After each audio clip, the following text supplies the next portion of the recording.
बिस्मिल्लाहिर्रहमानिर्रहीम। Welcome to Sajid Academy. कैसे हैं स्टूडेंट? आप ठीक हैं? उम्मीद है कि आप सब खैरियत से होंगे। जैसा कि आप लोगों को पता है कि हमने मेडिकल लेक्चर्स की सीरीज भी स्टार्ट की हुई है, जिसमें मेडिकल के स्टूडेंट्स के लिए बायोकेमिस्ट्री के लेक्चर्स, एनाटॉमी के लेक्चर्स, फिजियोलॉजी के, हीमाटोलॉजी, माइक्रोबायोलॉजी, जेनेटिक्स के लेक्चर्स हैं। हमारे हमारे वीडियो लेक्चर्स भी अवेलेबल हैं, स्लाइड्स नोट्स भी अवेलेबल हैं। तो आपको अगर हमारे स्लाइड्स नोट्स चाहिए, हमारी वीडियो लेक्चर्स चाहिए, तो हमारा ये व्हाट्सएप नंबर है 0310 132 1183। आप इस नंबर पे व्हाट्सएप करें तो आपको हमारे स्लाइड्स नोट्स और वीडियो लेक्चर्स भी मिल जाएंगे। तो आज का हमारा जो बायोकेमिस्ट्री का लेक्चर है, इंट्रोडक्शन टू बायोकेमिस्ट्री, इसमें आज हम बायोकेमिस्ट्री का डिटेल इंट्रोडक्शन पढ़ेंगे। ये हमारा पहला लेक्चर है बायोकेमिस्ट्री का। ठीक है जी। तो हम स्टार्ट करते हैं जी। सबसे पहले एक सवाल है, व्हाट इज बायोकेमिस्ट्री? बायोकेमिस्ट्री क्या होता है? The word biochemistry means chemistry of living beings or chemical basis of life। आपको पता है हर जो जिंदा चीज होती है, जिसके अंदर जिंदगी होती है यानी लाइफ होती है, वो लाइफ उनके केमिकल बेसिस पे चल रही होती है। अगर एक बॉडी के अंदर कोई केमिकल रिएक्शंस नहीं हो रहे तो हम कहेंगे कि वो बॉडी जिंदा नहीं है। एक बॉडी अगर चल रही है, एक बॉडी रनिंग में है, बॉडी के अंदर हार्ट वर्क कर रहे हैं, बॉडी के अंदर लंग्स वर्किंग कर रहे हैं, बॉडी के अंदर बॉडी के ऑर्गन्स वर्क कर रहे हैं, तो इसका मतलब है कि बॉडी के फंक्शंस चल रहे होते हैं, केमिकल प्रोसेस हो रहे होते हैं। तो ये जो केमिकल प्रोसेस लिविंग सिस्टम्स के अंदर होते हैं, उनकी हम स्टडी बायोकेमिस्ट्री के अंदर करते हैं। तो life in biochemistry point of view is, life क्या है? Hundreds of biochemical reactions and biochemical processes occurring in सब सेलुलर ऑर्गेनेलिज। आपको पता है सेल के अंदर ऑर्गेनेलिज भी होते हैं, उनको हम सब सेलुलर ऑर्गेनेलिज कहते हैं। जैसे कि माइटोकॉन्ड्रिया है, माइटोकॉन्ड्रिया के अंदर आपका रिएक्शंस होते हैं। क्लोरोप्लास्ट है, क्लोरोप्लास्ट के अंदर रिएक्शंस होते हैं, जैसा कि फोटोसिंथेसिस का रिएक्शन क्लोरोप्लास्ट के अंदर होता है। इस तरह माइटोकॉन्ड्रिया के अंदर जो है आपके रिएक्शंस होते हैं, क्रेब्स साइकिल्स होता है, एनर्जी जनरेटिंग मैकेनिज्म्स होते हैं। तो वो सारे रिएक्शंस जो हैं वो क्या कहाँ होते हैं? सब सेलुलर ऑर्गेनेलिज के अंदर, of cell in an organized manners में हो रहे होते हैं। ठीक है, एक तरतीब से एक मुनज़्ज़म अंदाज में चल रहे होते हैं। तो वो जो hundreds of biochemical reactions and biochemical processes हो रहे होते हैं सब सेलुलर ऑर्गेनेलिज को, उसी को हम एक लाइफ कहेंगे बायोकेमिस्ट्री के लिहाज से। ठीक है, अगर ये बायोकेमिकल रिएक्शंस और बायोकेमिकल प्रोसेसेस नहीं हो रहे तो इसका मतलब है कि लाइफ एग्जिस्ट नहीं कर रही, लाइफ नहीं है। तो बायोकेमिस्ट्री के की अगर प्रॉपर हम डिफाइन करें तो biochemistry is branch of life science which deals with the study of biochemical reactions and processes occurring in living cells of a organism। यानी organisms के living cells के अंदर ये अक्कर हो रहे होते हैं बायोकेमिकल रिएक्शंस और बायोकेमिकल प्रोसेस। ठीक हो गया। और इसके अंदर बायोकेमिकल मॉलिक्यूल्स की भी हम बात कर लेंगे कि जो बायो मॉलिक्यूल्स यूज होते हैं। उसके बाद अगर हम नेक्स्ट देखते हैं तो बायोकेमिस्ट्री की ब्रांचेस क्या हैं? एक है मेडिकल बायोकेमिस्ट्री, जो कि ह्यूमन बॉडी की केमिकल बेसिस के बारे में बताती है, केमिकल बेसिस पे स्टडी करती हैं। ठीक है, वो मेडिकल बायोकेमिस्ट्री है। क्लिनिकल बायोकेमिस्ट्री क्या है? Deals with the clinical diseases, pathological conditions of a human body, human body की जो पैथोलॉजिकल कंडीशंस हैं उसके बारे में हम स्टडी करते हैं। क्लिनिकल बायोकेमिस्ट्री स्पोर्ट्स डायग्नोसिस, यानी हम बीमारी को डायग्नोस कर सकते हैं लेबोरेटरीज के अंदर।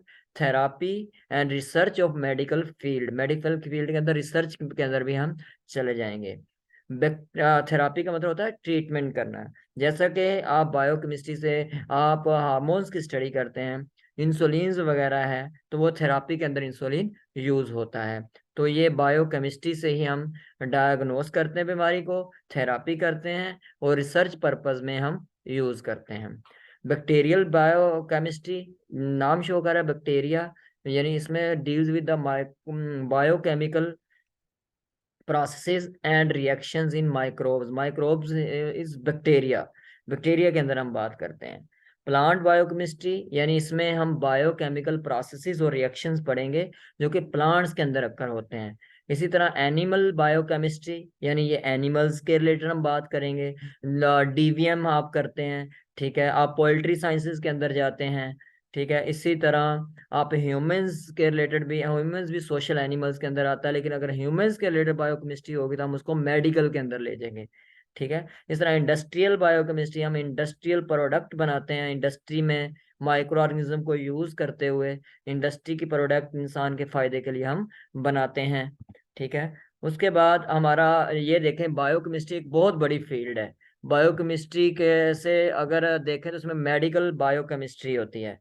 मेडिकल बायोकेमिस्ट्री के अंदर अगर हम डायग्नोस पर्पस और थेरापी के रिलेटेड बात करते हैं तो वो क्लिनिकल बायोकेमिस्ट्ट्री होती है। तो मैंने ये एक डायग्राम से आपको फर्क बताया कि बायोकेमिस्ट्री एक ब्रॉड फील्ड है, उसके अंदर मेडिकल बायोकेमिस्ट्री है, और मेडिकल बायोकेमिस्ट्री के से जो नीचे लेवल है वो है क्लिनिकल बायोकेमिस्ट्री, यानी क्लिनिकल के अंदर डायग्नोस करने में, ट्रीट करने में जो बायोकेमिस्ट्री यूज होती है।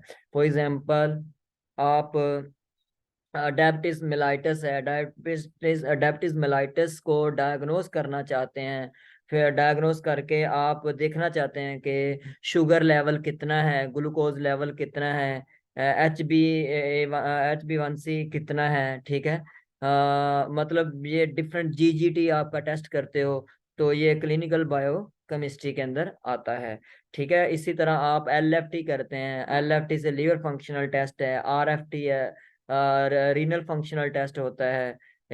इसी तरह बॉडी के जितने भी केमिकल बेसिस पे स्टडी करके बीमारी का डायग्नोस करते हैं वो क्लिनिकल बायोकेमिस्ट्री कहलाता है। ये आप लोगों ने याद रखना है। तो clinical biochemistry plays important role in hospitals के अंदर, इन लेबोरेटरीज के अंदर। अगर क्लिनिकल बायोकेमिस्ट्री का वजूद ना होता तो आपके जितने भी स्पेशलिस्ट डॉक्टर्स हैं वो सारे ही नाकाम हैं, क्योंकि क्लिनिकल बायोकेमिस्ट्री एक अहम किरदार अदा करती है बीमारियों को डायग्नोस करने में। जब तक कोई भी बीमारी करेक्ट डायग्नोस नहीं होती तो आप उसका करेक्ट ट्रीटमेंट भी नहीं कर सकते। फिर क्या होगा, जब करेक्ट ट्रीटमेंट नहीं कर सकते तो पेशेंट जो है उसका वो क्या हो जाएगा, वो उसकी उम्मीद खत्म हो जाएगी, डॉक्टर का कॉन्फिडेंस खत्म हो जाएगा, आपका टाइम वेस्ट होगा, मेडिसिन का अखराजात बढ़ जाएंगे। तो इसलिए एग्जैक्ट डायग्नोस, एग्जैक्ट ट्रीटमेंट आपके डॉक्टर का कॉन्फिडेंस भी बढ़ाते हैं, पेशेंट की सेटिस्फेक्शन बढ़ाती है, आपके एक्सपेंस लॉस होने से बच जाते हैं। यानी बहुत सारी ये चीजें होती हैं, ठीक है। ये बहुत बड़ा रोल है।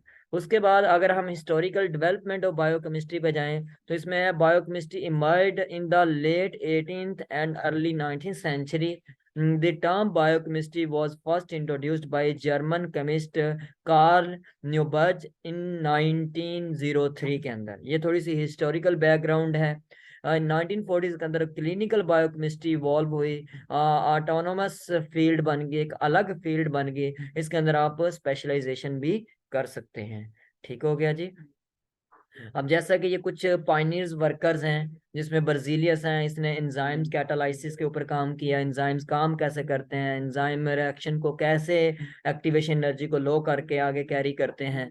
इस तरह एडवर्ड बोचनर ने एंजाइम्स एक्सट्रैक्शन की, एंजाइम को हम आज एक्सट्रैक्ट कर सकते हैं, ठीक है। लॉइस पॉस्चर, इसका आपको पता है कि बहुत बड़ा नाम है, फर्मेंटेशन के लिहाज से इनका बहुत बड़ा नाम है, माइक्रोबायोलॉजी के अंदर इनका बहुत बड़ा नाम है। तो इन्होंने फर्मेंटेशन प्रोसेस यानी एनारोबिक रेस्पिरेशन जो होती है उसके बारे में एक्सप्लेनेशन दी। इस तरह लोहमन है, इसने role of creatinine phosphate in muscles, यानी जो मसल्स के अंदर क्रेटिनिन फॉस्फेट होती है जो एटीपी की प्रोडक्शन करती है, आपको एनर्जी प्रोवाइड करती है, उसका रोल बताया था। इस तरह हैंस क्रैब, इसने TCA साइकिल यानी क्रैब साइकिल जो था, क्रैब साइकिल से एनर्जी बनती है एटीपी के फॉर्म में, तो वो उसके बारे में एक्सप्लेन किया।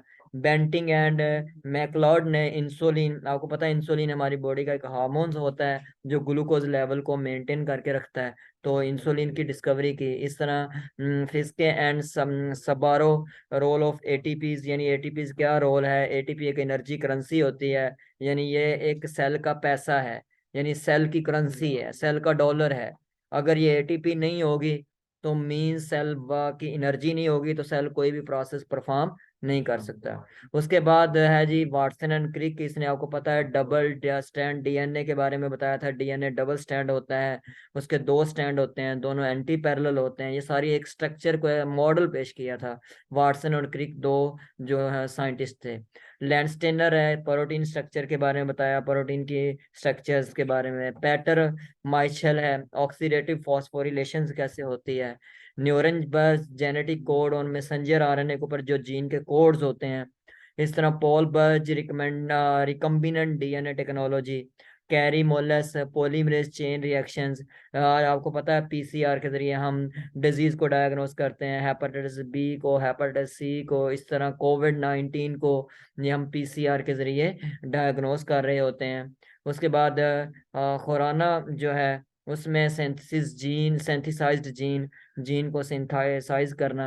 आपको पता है जीन आप एक्सट्रैक्ट भी कर सकते हैं और जीन आप बना भी सकते हैं कोडिंग करके।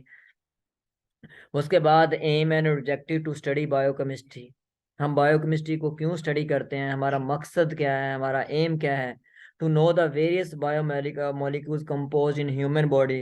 केमिस्ट्री एंड स्ट्रक्चर्स हम देखना चाहते हैं। अकरेंस एंड लोकेशन देखना चाहते हैं। फॉर एग्जांपल आपका अगर हीमोग्लोबिन है तो वो कहाँ पाया जाता है, अगर आपकी इंसुलिन है तो वो कहाँ पाई जाती है, यानी केमिकल्स का अकरेंस कहाँ है, उसकी लोकेशन कहाँ है, फिर उसका फंक्शन क्या है, उसका रोल क्या है। ये सारा बायोमोलिक्यूल्स के बारे में। बायोमोलिक्यूल्स की कंपोजिशन क्या है, यानी कार्बोहाइड्रेट्स किससे मिलकर बने होते हैं, प्रोटीन किससे मिलकर बनी होती है, लिपिड्स किससे मिलकर बने होते हैं, न्यूक्लिक एसिड किससे मिलकर बने होते हैं। इस तरह determination of mode of action of biomolecules. फिर ये बायोमोलिक्यूल्स को हम डिटरमाइन करना, उसका एक्शन क्या होता है, उनको आइसोलेट कैसे करना है, स्ट्रक्चरल एलुसिडेशन ऑफ बायोमोलिक्यूल्स को एक्सप्लेनेशन कैसे करनी है। फिर understanding completely all the organized biochemical process को आपने अंडरस्टैंड करना है लिविंग सेल्स के ऊपर। उसके बाद आइडेंटिफिकेशन ऑफ डिजीज मैकेनिज्म्स। आप study of inborn error of metabolism आप स्टडी कर सकते हैं। ऑन्कोजीन्स इन कैंसर सेल्स के अंदर ऑन्कोजीन्स मॉलिक्यूल्स के बारे में आप देख सकते हैं। ठीक है, ये हमारे एम्स एंड ऑब्जेक्टिव्स हैं बायोकेमिस्ट्री को स्टडी करने के लिए। उसके बाद इंपॉर्टेंट बायोमोलिक्यूल्स क्या हैं, कार्बोहाइड्रेट्स हैं। ये हम हर एक के ऊपर एक अलग लेक्चर्स बनाएंगे। कार्बोहाइड्रेट्स का बेसिक स्ट्रक्चर अलग होगी, इसके फंक्शंस अलग होंगे, और इसका मेटाबॉलिज्म जो है डिटेल से अलग होगा। ठीक है, अभी थोड़ा सा सिर्फ हम सिंपल बायोकेमिस्ट्री के रिलेटेड पढ़ रहे हैं, इंट्रोडक्शन पढ़ रहे हैं, उसके अंदर हम क्या क्या चीज़ें स्टडी कर रहे होंगे। ठीक है, और उसके बाद लिपिड्स की अगर हम बात करते हैं, lipids secondary source of energy है। प्रोटीन है, ये भी स्ट्रक्चरल एंड फंक्शनल रोल अदा करती है। प्राइम इंपॉर्टेंस है सर्वाइवल ऑफ ह्यूमन बींग्स। हमारी 50% जो बॉडी है वो प्रोटीन से मिलकर बनी होती है, ये भी पता होना चाहिए। उसके बाद वाइटामिन्स हैं। वाइटामिन्स जो हैं ये एनर्जी तो प्रोवाइड नहीं करते, लेकिन ये फंक्शंस को मेंटेन करने के लिए बहुत ही ज़रूरी होते हैं। ये बात आपने याद रखना है। ठीक हो गया जी। तो हम विटामिन्स के बारे में, विटामिन्स दो तरह के होते हैं, एक फैट सोलुबल विटामिन होता है और एक वाटर सोलुबल विटामिन्स होते हैं। ठीक हो गया। जैसा कि जो आपके विटामिन बी और विटामिन सी जो है ये वाटर सोलुबल्स होते हैं, और जो बाकी हैं वो vitamin A, vitamin D, vitamin के जो हैं वो फैट सोलुबल्स होते हैं, और विटामिन ई भी होता है। ये स्पेसिफिक फंक्शन होते हैं, ये एनर्जी नहीं देते। एनर्जी सिर्फ कार्बोहाइड्रेट्स देते हैं, ये बेसिक हैं, प्राइमरी हैं। अगर ये कार्बोहाइड्रेट्स एनर्जी प्रोवाइड नहीं करते फिर लिपिड्स करती हैं और प्रोटीन करते हैं। ठीक हो गया। तो विटामिन्स एक्सेसरी ग्रोथ फैक्टर्स के तौर पे भी काम करते हैं, अगर विटामिन्स नहीं होंगे तो बॉडी के फंक्शन परफॉर्म नहीं होंगे।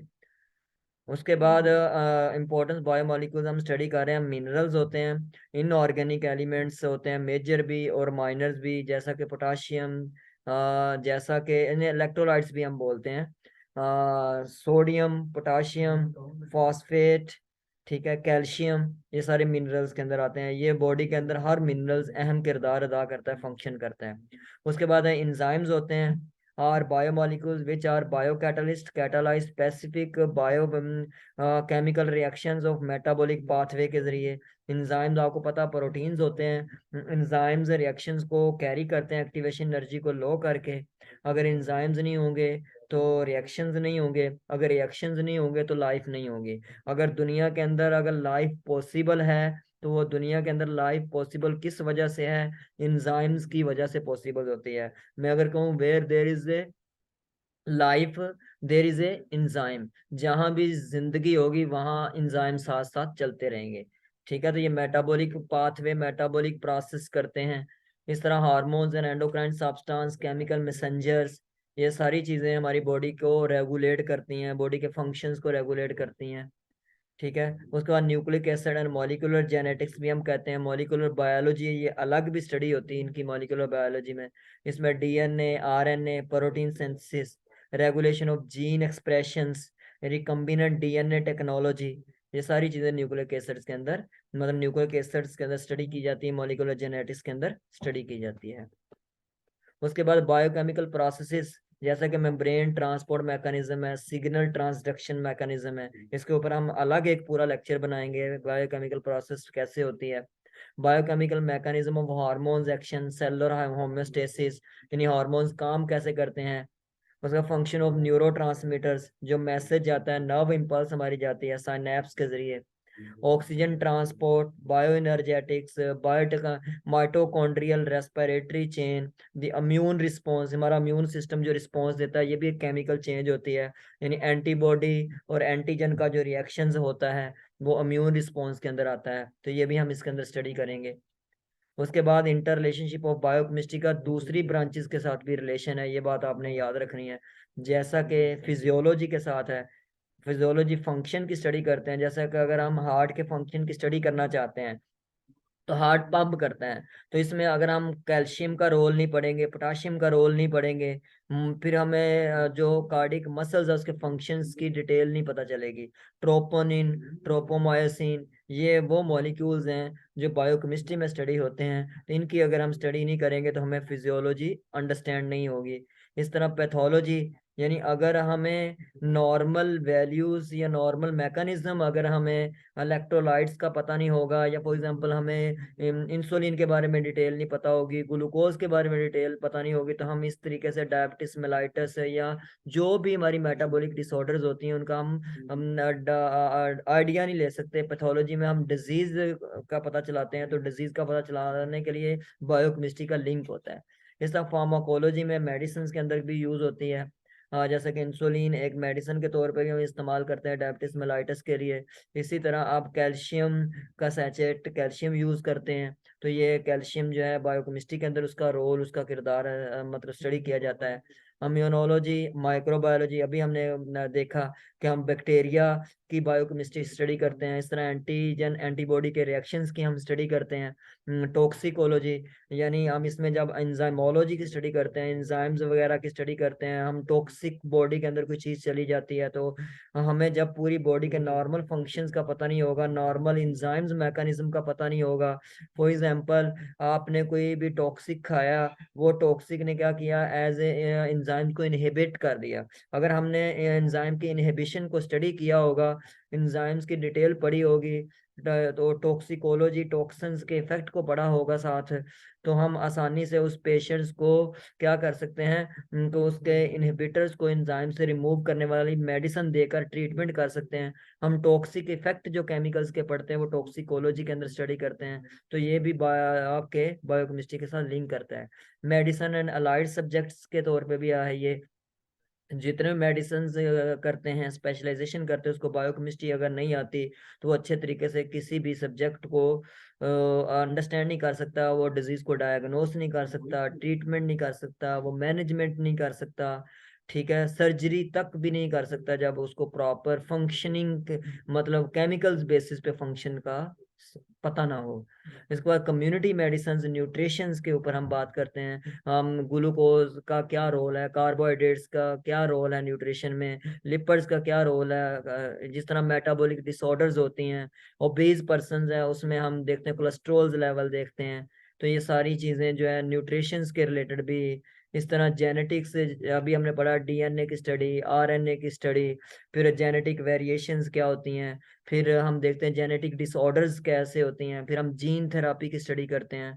ये जो पीसीआर तो मॉलिक्यूलर लेवल पे चला जाता है, मॉलिक्यूलर बायोलॉजी के अंदर, लेकिन ये लिंक है बायोकेमिस्ट्री के साथ।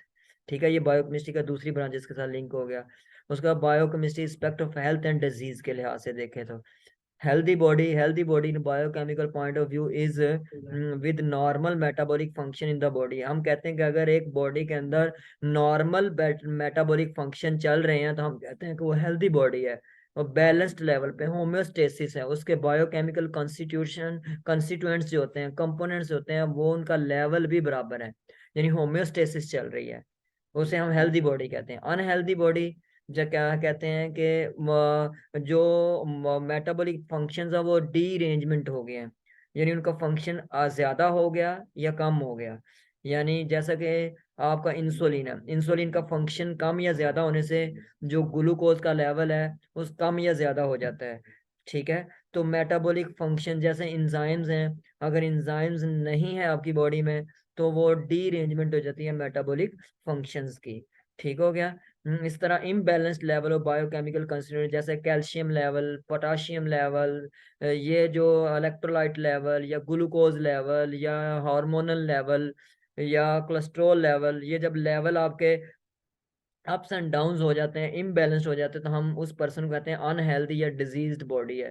फिर उसको हम लेबोरेटरीज के अंदर उसका सैंपल भेजकर उसके लेवल को चेक करते हैं, जैसा कि ग्लूकोज लेवल चेक किया जाता है, कोलेस्ट्रॉल लेवल चेक किया जाता है, बॉडी की प्रोटीन चेक की जाती हैं, बॉडी के इलेक्ट्रोलाइट चेक किए जाते हैं। इस तरह बॉडी के ऑर्गन्स के फंक्शन चेक किए जाते हैं। जैसा कि हम कहते हैं कि एलएफटी लीवर फंक्शन टेस्ट है, तो इसमें जो लीवर्स इंजाइम रिलीज करता है वो इंजाइम की वैल्यू कम या ज्यादा हो जाती है, तो हम लेबोरेटरीज के अंदर उसका चेक करते हैं लेवल, फिर हम उसकी मेडिकेशन करते हैं। तो लीवर के फंक्शंस इम्बैलेंस हो गया, उसका फंक्शन कम या ज्यादा हो गया इंजाइम्स का। इस तरह आरएफटी है। इस तरह पैंक्रियाज का फंक्शन चेक करना चाहते हैं, कोई भी बॉडी के ऑर्गन्स का जो आप फंक्शन चेक करना चाहते हैं इम्बैलेंस हो गया। इस तरह आपके बॉडी फ्लूइड्स हैं, बॉडी फ्लूइड्स के अंदर आपके जो कंपोनेंट्स हैं, केमिकल्स हैं, वो इम्बैलेंस हो गए हैं, उनका लेवल आप ज्यादा हो गया या कम हो गया। ये जो लेवल कम या ज्यादा होना है इसकी वजह से बंदा अनहेल्दी हो जाता है और डिजीज्ड पर्सन या डिजीज्ड बॉडी भी हम कह सकते हैं। ठीक हो गया। उसके बाद है types of disease due to biochemical alteration से कौन सी बीमारियां होती हैं। एक है न्यूट्रिशनल डिसऑर्डर, यानी खुराक की कमी की वजह से होती है। इनबोर्न एरर ऑफ मेटाबॉलिज्म्स, ठीक है, यानी कुछ ऐसे इनबोर्न एरर्स कैसे हैं कि आपको पता है कि जो जितने भी मेटाबॉलिज्म है उनको एंजाइम्स कंट्रोल करते हैं, एंजाइम्स उनको कैरी करते हैं, स्पीड अप करते हैं। एंजाइम्स प्रोटीन होते हैं, तो प्रोटीन को बनाने के लिए जीन्स होती हैं।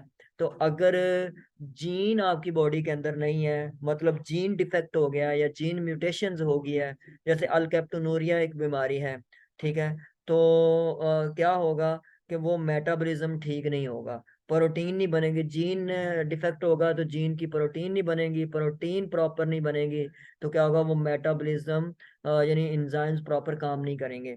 इस तरह एंडोक्राइन और मेटाबॉलिक डिसऑर्डर, जिसमें मैं बार बार डायबिटीज मेलाइटिस के रिलेटेड बात कर रहा हूँ, इंसुलिन की प्रोडक्शन है वो एंडोक्राइन हार्मोन्स के अंदर आती है।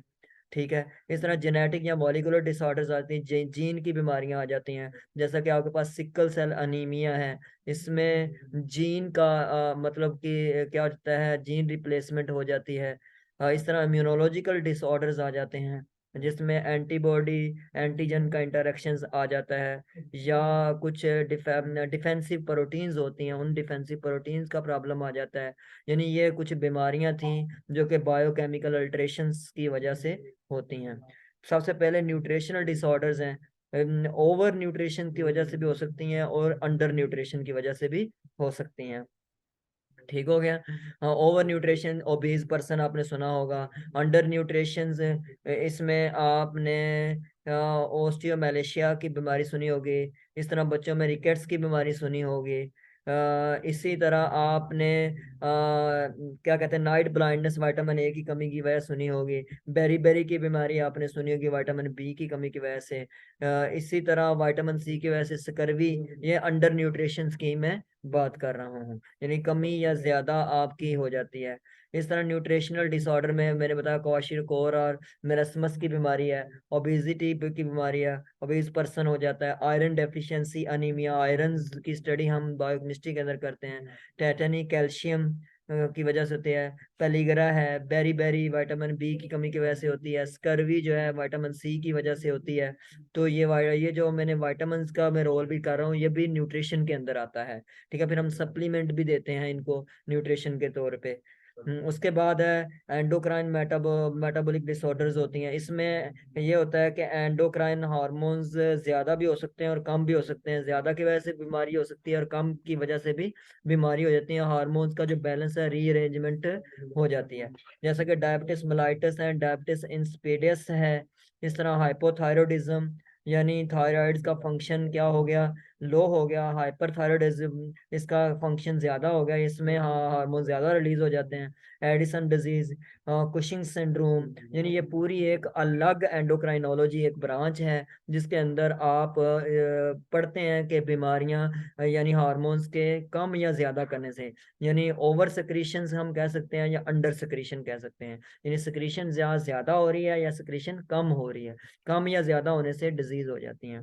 अब डायबिटिस मेलाइटिस में जैसे कि इंसुलिन की प्रोडक्शन कम हो जाती है या होती नहीं है, तो डायबिटिस मेलाइटिस की बीमारी हो जाती है। ठीक हो गया। उसके बाद है जेनेटिक और मॉलिकुलर, इसमें जीन म्यूटेशन हो जाती है, जीन के अंदर चेंजिंग आ जाती है, स्ट्रक्चरल रेगुलेटरी जीन्स के अंदर म्यूटेटेड जीन क्या होती है, फिर उसका फंक्शन भी चेंज हो जाता है, म्यूटेट हो जाता है। तो जब वो फंक्शन जीन ने प्रोटीन बनानी होती है, तो वो प्रोटीन जो बनेगी वो डिफेक्टिव प्रोटीन होगी, उसका जो फंक्शन होगा वो भी डिफेक्टिव फंक्शन होगा। जैसा कि inborn errors of metabolism in cancer, sickle cell anaemia, thalassaemia, xeroderma pigmentosa है, हाइपरलिपोप्रोटीनेमियस है, ठीक है, क्रोमोसोमल डिफेक्ट्स है। ये सारी जो है ये आपकी बायोकेमिकल अल्टरेशंस हैं, जीन के अंदर अल्टरेशन आ गया, जीन के अंदर डिफेक्ट आ गया है, जीन लेवल पे भी आ सकता है। ठीक है, एक न्यूक्लियोटाइड लेवल पे भी डिफेक्ट आ सकता है, एक पूरे क्रोमोसोमल लेवल पे भी डिफेक्ट आ सकता है। ठीक हो गया। तो ये बात आपने याद रखनी है। उसके बाद है type of disease due to biochemical alteration inborn error of metabolism, जिसमें due to congenital defect in enzyme, ये मैंने अभी बताया था, एंजाइम्स का डिफेक्ट हो गया। ठीक हो गया, एंजाइम्स को प्रोटीन ने बनाना होता है, और सॉरी, एंजाइम प्रोटीन होते हैं, तो प्रोटीन को बनाने के लिए जीन चाहिए होती है, तो जीन के अंदर डिफेक्ट आ गया। जब जीन के अंदर डिफेक्ट आएगा तो प्रोटीन के अंदर डिफेक्ट आ जाएगा, प्रोटीन के अंदर डिफेक्ट आ जाएगा तो प्रोटीन वो एंजाइम है तो इस एंजाइम के अंदर डिफेक्ट आ जाएगा, वो एंजाइम का फंक्शन का फिर डिफेक्ट आ जाएगा। ठीक है, प्राइमरी गाउट जैसे है, ग्लाइकोजन स्टोरेज डिसऑर्डर है, यानी ग्लाइकोजन को ब्रेक डाउन करने वाला एंजाइम्स नहीं है, तो ग्लाइकोजन स्टोर होना शुरू हो जाएगी। फिनाइल कीटोन यूरिया है, इससे अल्बिनिज्म है, गोचर्स डिजीज है, इस तरह की बहुत सारी ऐसी इनबोर्न डिजीज होती हैं जो कि एंजाइम्स के डिफेक्ट की वजह से होती है। एंजाइम्स का डिफेक्ट इन क्या होता है कि जीन का डिफेक्ट होता है, जीन के अंदर तब्दीलियां आ जाती हैं, जीन के अंदर अल्टरेशन हो जाती है। इस तरह उसके बाद इम्यूनोलॉजिकल डिसऑर्डर मैंने बताया, इसमें डिफेक्टिव इम्यून सिस्टम्स हैं, हाँ, हाइपर सेंसिटिविटी हो जाती है, ऑटोम्यून डिसऑर्डर, रोमाटॉइड आर्थराइटिस वगैरह हो जाती है। इस तरह मल्टीपल मायोलोमास, ये मैंने एक डायग्राम सामने बताई है जिसमें ये बहुत सारी बीमारियां ऑटोम्यून डिजीज हैं, मल्टीपल स्क्लेरोसिस है, एस्थमा की बीमारी है, सिलिक डिजीज है, एक्जिमा की है, रोमाटॉइड आर्थराइटिस है, इस तरह सिस्टेमिक ल्यूपस एरिथमेटोसिस है, हैशमोटस थायरॉयडाइटिस है। ये सारी जो बीमारियां हैं ये हम बायोकेमिस्ट्री के अंदर स्टडी करते हैं और ये इम्यूनोलॉजिकल डिसऑर्डर्स हैं, हम इसे इम्यूनोलॉजिकल रिएक्शंस भी बोल सकते हैं। ठीक हो गया। उसके बाद है role of clinical biochemistry diagnosis of disease. याद रखिएगा ये हमारा बेसिक पूरा बायोकेमिस्ट्री के अंदर हम क्या स्टडी करेंगे उसका ब्रीफली हर चीज बताई जा रही है, फिर हर एक के ऊपर हमारी एक डिटेल वीडियो बनेगी। हमारा बायोकेमिस्ट्री का पूरा सिलेबस इंशाल्लाह अपलोड होगा, यानी बेसिक से लेके एडवांस्ड बायोकेमिस्ट्री तक, जो कि मेडिकल के स्टूडेंट या कोई स्पेशलाइजेशन बायोकेमिस्ट्री में करना चाहते हैं तो उनका सारा ही लेक्चर्स आपके बायोकेमिस्ट्री के यहाँ अपलोड हो जाएंगे। ठीक है, इन स्पेसिफिक डिजीज कंडीशन का आपने रोल पीछे पढ़ ही लिया है, डायग्नोसिस एंड डिजीज का पता चलाने के लिए हम हार्मोन्स का लेवल चेक करके हम बता सकते हैं कि बॉडी का इम्बैलेंस कितना हुआ है। ठीक है। Derangement of hormonal reactions which affect homeostasis mechanism and metabolic process which in turn alter the normal concentration of biochemical constituents in body cells and their fluids, जैसा कि सोडियम लेवल, पोटाशियम लेवल, जिनको हम electrolyte level भी कहते हैं। Metabolic changes associated with specific disorder में give rise to change in the body fluids. Body fluids के अंदर क्या आता है, CSF आ जाता है। इसी तरह आपका बॉडी फ्लूइड के अंदर ब्लड भी बॉडी फ्लूइड के अंदर आता है। ठीक है, इस तरह प्लूरल फ्लूइड आ जाता है, कार्डिक फ्लूइड आ जाता है, ये आइस के अंदर भी फ्लूइड होता है। यानी जितने भी ये फ्लूइड्स हमारे इसमें आ जाते हैं, इस पे को भी हम बायोकेमिस्ट्री के अंदर, क्लिनिकल बायोकेमिस्ट्री के अंदर डायग्नोस करते हैं यहाँ से बीमारी। बायोकेमिकल प्रोफाइल चेक करते हैं बॉडी फ्लूइड के अंदर। इस तरह blood glucose in diabetes mellitus के अंदर, glucose level in cerebrospinal fluids, bacterial meningitis में चेक करते हैं। ठीक है, इसमें क्या होता है, रिड्यूस्ड हो जाता है ग्लूकोज लेवल बैक्टीरियल मेनिंजाइटिस में। यानी हम सेरिब्रो स्पाइनल फ्लूइड जो कि दिमाग के अंदर होता है, ठीक है, जो दिमाग के अंदर वेंट्रिकल्स होते हैं, ठीक है, उसको हम क्या करते हैं, फ्लूइड को निकालते हैं। जब हम फ्लूइड को निकालते हैं, हम फ्लूइड को कहाँ से निकालते हैं, पेल्विक बोन से निकालते हैं। ठीक है, वहां से हम निकालने के बाद हम उसका टेस्ट करते हैं। जब सॉरी, वो बोन मैरो था, जो स्पाइनल कॉर्ड है वहां से हम फ्लूइड निकालते हैं। ठीक है, सेरिब्रो स्पाइनल फ्लूइड हमने कहाँ से निकालना है, ये हमने स्पाइनल कॉर्ड से निकालना है। ठीक है, जो हम बोन से निकालते हैं वो बोन मैरो निकाल रहे होते हैं। ठीक है, बोन मैरो में हम बोन के मैरो की स्टडी करके हमने ब्लड डिसऑर्डर को डायग्नोस करना होता है, कैंसर सेल्स को डायग्नोस करना होता है, वाइट सेल्स, प्लेटलेट्स और रेड ब्लड सेल्स के जो डिसऑर्डर्स हैं। लेकिन सेरिब्रो स्पाइनल फ्लूइड्स में हम ब्रेन स्टडी करना चाह रहे हैं, ब्रेन के अंदर ये फ्लूइड होता है। तो इसमें क्या होता है, बैक्टीरियल मेनिंजाइटिस में, अगर ये मेनिंजाइटिस कहते हैं, मेनिंजेस होती हैं बैक्टीरिया, जो आपके ब्रेन है, ब्रेन में 3 मेनिंजेस होती हैं। ठीक है, प्लूरा मैटर्स होता है, ठीक है, ऑर्किनाइड मैटर्स होता है। ठीक है, ये तीन होती हैं। तो ये जो 3 मेनिंजाइटिस होती हैं, उनका जब इन्फेक्शन हो जाता है बैक्टीरियल, तो उसमें क्या होता है, जो सेरिब्रोस्पाइनल फ्लूइड है उसके अंदर ग्लूकोज लेवल लो हो जाता है। तो ग्लूकोज लेवल लो का हम पता चलाते हैं इसमें। इस तरह स्पेसिफिक पैरामीटर्स हम चेक करते हैं बॉडी फ्लूइड्स के अंदर, बीमारियों को सस्पेक्ट करने के लिए, बीमारियों का पता चलाने के लिए। उसके बाद है आपका नेक्स्ट है रोल ऑफ, वही बायोकेमिस्ट्री डायग्नोसिस में हम बता रहे हैं कहाँ का फिजिशियन इन्वेस्टिगेट करता है बायोकेमिकल पैरामीटर्स को।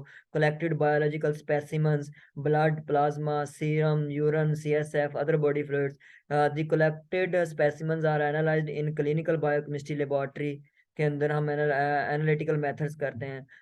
The obtained result are compare, obtained को हम नॉर्मल रेफरेंस वैल्यू से कंपेयर करते हैं, फिर चेक करते हैं कि नॉर्मल वैल्यू कितनी है और एबनॉर्मल कितनी आई है। इस तरह result are reported to physician for confirming the diagnosis and treatment of the patient. उसे डायग्नोस करेगा, फिर ट्रीटमेंट होगा। अगर एग्जैक्ट डायग्नोस होगी तो एग्जैक्ट ट्रीटमेंट होगा। इसका मतलब एग्जैक्ट डायग्नोस के लिए हमें बायोकेमिस्ट्री की हेल्प लेना पड़ती है। अगर बायोकेमिस्ट्री की हम हेल्प नहीं लेते तो हम क्या करेंगे, हिट एंड ट्रायल से डायग्नोस करेंगे। तो हो सकता है हिट एंड ट्रायल से करेक्ट डायग्नोस ना हो तो करेक्ट ट्रीटमेंट नहीं होगा, पेशेंट का कॉन्फिडेंस लॉस हो जाएगा, डॉक्टर का कॉन्फिडेंस और पेशेंट की सेटिस्फेक्शन लॉस हो जाएगी। इस तरह आपका एक्सपेंस लॉस हो जाएंगे, टाइम का वेस्ट होगा। तो ये बहुत सारे फैक्टर्स होते हैं। उसके बाद role of clinical biochemistry laboratory के अंदर ये मैंने सारा वही बता दिया।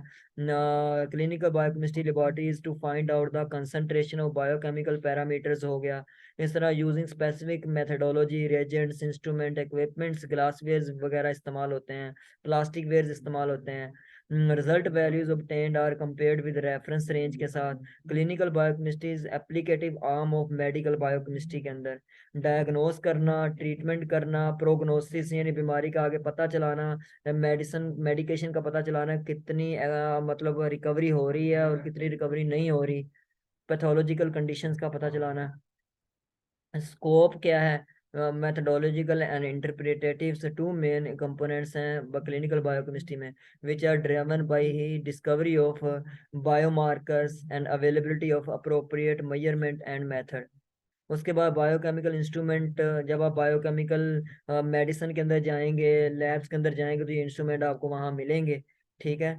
फोटो इलेक्ट्रिक कैलोरीमीटर होता है, स्पेक्ट्रोफोटोमीटर होता है, फ्लो साइटोमीटर्स, आस इसी तरह सेमी ऑटो एनालाइजर है, फुल्ली ऑटोमेटेड एनालाइजर है। एनालाइजर का मतलब तो एनालिसिस करता है, चाहे वो आपने किसी भी फ्लूइड की एनालिसिस करनी है, चाहे वो आपने इलेक्ट्रोलाइट की एनालिसिस करनी है। इलेक्ट्रोलाइट एनालाइजर, एलाइजा रीडर, इस ACIQ, electrophoretic chromatographic units, real time PCR, ये सारा जब आप लैब्स के अंदर दाखिल होंगे तो आपको वहाँ ये सारी चीज़ें मिल जाती हैं। Distillation plant, balancing, centrifuge, water bath, incubator, oven, coolers, refrigerators, ये सारी चीज़ें आ जाती हैं। बायोकेमिकल्स एंड रीजेंट्स, ये रीजेंट्स यूज होते हैं, यानी grade ultra pure chemicals for reagent preparations. Readymade reagents kit होती हैं, स्टैंडर्ड्स होते हैं, कंट्रोल्स एंड कैलिब्रेटर्स होते हैं जो मशीन की कैलिब्रेशन के लिए होते हैं। क्वालिटी कंट्रोल स्पेसिमेंस होते हैं, इंटरनल क्वालिटी भी होती है, एक्सटर्नल भी होती है, हम इनके ऊपर अलग आपको डिटेल बताएंगे। उसके बाद बायोकेमिस्ट्री ग्लासवेयर्स होते हैं। ये चीज़ें आप लैब्स के अंदर जब दाखिल होंगे तो वहाँ ये स्टडी कर लेंगे, वहाँ खुद देख भी लेंगे।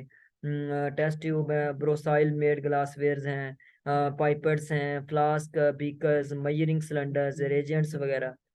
उसके डायग्नोस्टिक इन्वेस्टिगेशन और बायोकेमिस्ट्री में क्या है, रूटीन इन्वेस्टिगेशंस करते हैं, स्टेट इन्वेस्टिगेशंस 24 आवर्स, मतलब 24/7 हो गया, special investigations, biochemical profiles, organ function test.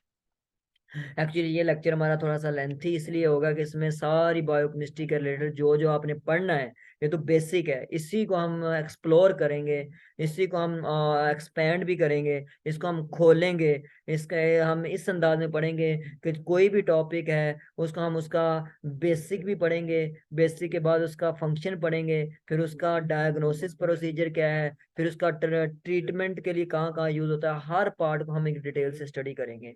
ठीक है। Individual laboratory test are rarely ordered and reported singly, usually combination of lab test are used किए जाते हैं। Physician should however be judicious in selecting the test, ये judicious होता है यानी वो फिजिशियन करता है। यानी फॉर एग्जांपल आप किसी एक बीमारी का पता चलाना चाहते हैं तो वो एक ही टेस्ट नहीं लिख के देगा। फॉर एग्जांपल आपको साइन एंड सिम्टम्स थी, जो आपके स्टमक के अंदर पेन रहती है, स्टमक डिस्कम्फर्ट रहता है, आपको बुखार रहता है, मुंह का टेस्ट चेंज होता रहता है, आप अपने जो सिम्टम्स हैं वो डॉक्टर को सारा बताते हैं, और वो डॉक्टर उसका डायग्नोस करना चाहता है तो वो सिर्फ एक टेस्ट नहीं करेगा, वो उसको सिंगली टेस्ट रिपोर्ट नहीं करेगा, बल्कि वो खुद फर्स्ट हिट एंड ट्रायल से और उसकी हिस्ट्री सुनेगा, उसके साइन एंड सिम्टम्स को देखकर खुद अंदाजा लगाएगा, फिर उस अंदाजे के मुताबिक वो क्या करेगा, वो फिर सिलेक्ट करेगा कि मैं कौन से टेस्ट करवाऊं, कि इन टेस्ट के अंदर ये जो पेशेंट है, इस पेशेंट ने जो मुझे साइन एंड सिम्टम्स बताए हैं उसका डायग्नोस करेक्ट हो सके। फिर वो डायग्नोस जब वो करेक्ट हो जाएगा तो वो डॉक्टर आसानी से उसका ट्रीटमेंट भी कर सकता है। तो इसीलिए जो ये नहीं है कि पेशेंट को भेज दिया जी CBC करवाओ, वो CBC करवा के अच्छा दोबारा भेज दिया जी जाओ इसका ESR भी करवा के आओ, फिर दोबारा भेज दिया जी अच्छा जी अब आप इसका करवा के लाओ जी टाइम, ब्लड कल्चर करवा के लेके आओ। मतलब कहने का मतलब है क्या है कि वो पेशेंट को एक ही दफा आपने ट्रीटमेंट करना, फर्स्ट तो डॉक्टर की इतनी एक्सपर्टीज होनी चाहिए कि वो उसके साइन एंड सिम्टम सुनकर उसको डायग्नोस करे, फिर अपने डायग्नोस को कंफर्म करने के लिए वो लैब्स के अंदर टेस्ट भेजे। ठीक है। उसके बाद रूटीन बायोकेमिकल टेस्ट में ब्लड ग्लूकोज होता है, फास्टिंग में, पोस्ट प्रेंडियल एंड रैंडम में, नॉन प्रोटीन नाइट्रोजनस सब्सटेंस होते हैं, blood urea, uric acid, creatinine, KFT actually होता है जो आपका किडनी फंक्शन टेस्ट होता है, इसमें किडनी का फंक्शन LFT होता है एक्चुअली, RFT। तो इसमें क्रिएटिनाइन चेक करते हैं। इसी तरह serum and urinary protein, total protein, इसमें LFT हो में, इस तरह lipids, try acyl glycerol, cholesterol, lipoprotein, इस तरह enzyme AST, ALT, GGT, ALP, ACP जो LFT में चेक होते हैं, लिवर फंक्शन टेस्ट। इसी तरह बिलीरुबिन, टोटल, डायरेक्ट, इनडायरेक्ट, ये भी LFT में होते हैं। इस तरह इलेक्ट्रोलाइट्स, सोडियम और पोटाशियम, मिनरल्स, कैल्शियम और phosphates, blood pH, anion gap, B oxygen, इस तरह बीस कार्बन डाइऑक्साइड, बाइकार्बोनेट्स, ये सारा हम चेक करते हैं एक्चुअली लंग्स के फंक्शंस के लिए, और किडनी के फंक्शंस के लिए भी हम चेक करते हैं। मेनली ये लंग्स लंग्स के फंक्शन के लिए भी हम ये टेस्ट करते हैं, मेनली लंग्स के लिए। उसके बाद है special investigation, glucose tolerance test, GTT कहते हैं, vitamins, hormones, minerals, drugs, Bence Jones proteins होती हैं, इलेक्ट्रोफोरेसिस, क्रोमेटोग्राफी।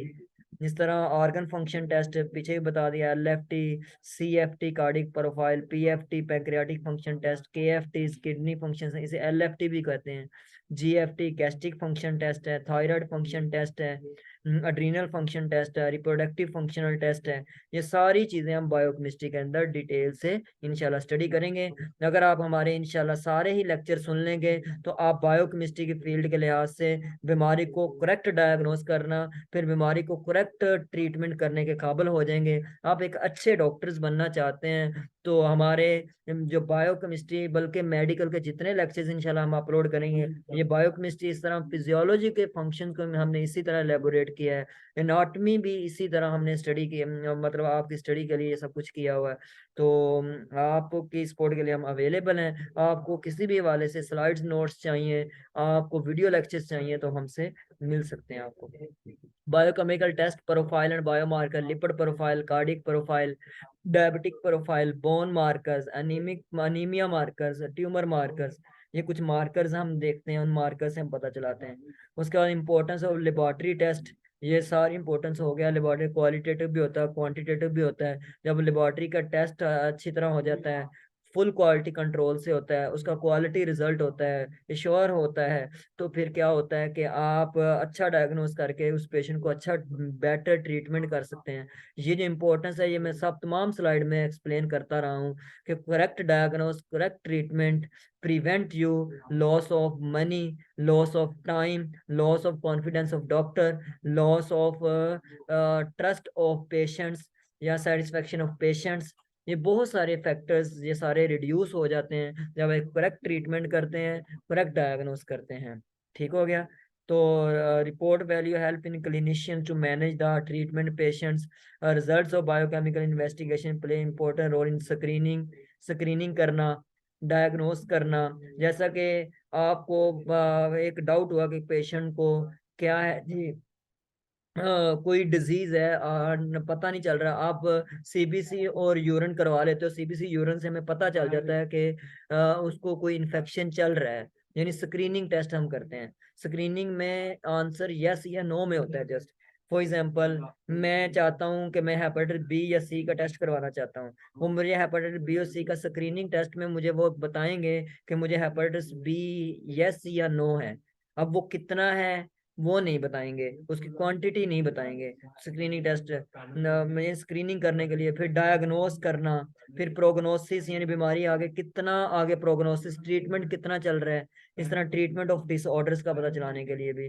तो ये इंपॉर्टेंस, तो प्रिकॉशंस, ये प्रिकॉशंस आप आस्ता आस्ता जो टॉपिक पढ़ते जाएंगे आप सीखते जाएंगे। ये लैब्स का काम है, ये लैब्स वाले आपको बेहतर सिखा सकते हैं। आप जब लैब्स के अंदर जाएंगे, लैब्स का जो आपका एडमिन होता है वो आपको सारी चीजें वहाँ, और वहाँ लैब्स के अंदर ये सारी चीजें लगी भी होती, प्रिकॉशंस, प्रॉपर एजेंट्स को कैसे यूज करना है, और उसके एसओपीज जो होते हैं कैसे यूज करने हैं। उसी तरह जो पर्सनल इक्विपमेंट प्रोसीजर है, उसके बाद standardisation of calibration of instruments, SOPs के बारे में बताया, केयरफुली स्ट्रिक्टली फॉलो प्रोटोकॉल जो वहाँ लगाया, हर सिस्टम्स का, हर रिएजेंट्स का, हर प्रोसीजर का, हर मशीन का एक प्रोटोकॉल होता है, आपने उसके प्रोटोकॉल पूरा देना है। एक्यूरेट पाइपटिंग करनी है, ठीक है, पाइपटिंग आपके लैब्स के अंदर यूज होती है। Proper reading of OD value, इस तरह interpret result with right units के साथ, ठीक है। रन क्वालिटी कंट्रोल प्रोग्राम्स, ये सारी चीजें आप वहाँ जब वहाँ काम करते हो तो ये चीजें वहाँ काम करते हुए सीख जाते हो। इसी तरह ये हमारा आज का लेक्चर खत्म हुआ, और आप लोगों का शुक्रिया कि आप लोगों ने ये सारा लेक्चर डिटेल से सुना। तो इंशाल्लाह हमारे अगले लेक्चर्स भी इसी तरह बायोकेमिस्ट्री के अपलोड होते रहेंगे। तो आप अगर हमारी क्लासेस भी ज्वाइन करना चाहते हैं कम्पिटेटिव एग्जाम्स के लिए, मेडिकल एग्जाम्स के लिए, जैसे कम्पिटेटिव एग्जाम में सीएसएस है, पीएमएस है, पीपीएससी है, एफपीएससी है, इस तरह एकेडमिक एग्जाम या मेडिकल एग्जाम्स के अंदर आप ए लेवल, ओ लेवल, या आप एनाटमी, मेडिकल के subject anatomy, physiology, biochemistry, microbiology, pharmacology, यानी मेडिसिन का कोई भी, चाहे वो बेसिक मेडिकल सब्जेक्ट हो या क्लिनिकल सब्जेक्ट हो, आप हमसे स्टडी कर सकते हैं। इस तरह आपको अपने रिसर्च पेपर में हेल्प चाहिए, मेडिकल के रिलेटेड आप रिसर्च पेपर कर रहे हैं, या कोई प्रोजेक्ट है आपका रिसर्च पेपर के रिलेटेड, तो उसके लिहाज से भी हम आपको फुली गाइड करते हैं। तो ये हमारा व्हाट्सएप नंबर है, इस व्हाट्सएप नंबर पे आप हमें राब्ता करें, कांटेक्ट करें, तो इंशाल्लाह हम आपको रिस्पॉन्स देंगे, हम आपकी सपोर्ट करेंगे। ठीक है, नॉलेज को प्रमोट करें इंसानियत तक। ठीक है, सबको ही इसका फायदा हो। तो अल्लाह ताला हमें जो सीखा है आगे फॉरवर्ड करने की भी तौफीक दे, हिम्मत दे। तो ठीक है, हम इंशाल्लाह मिलते हैं नेक्स्ट वीडियो में। शुक्रिया आप लोगों का कि आप लोगों ने हमें क्या किया जी, ज्वाइन किया और हमारा लेक्चर कंप्लीट सुना। शुक्रिया।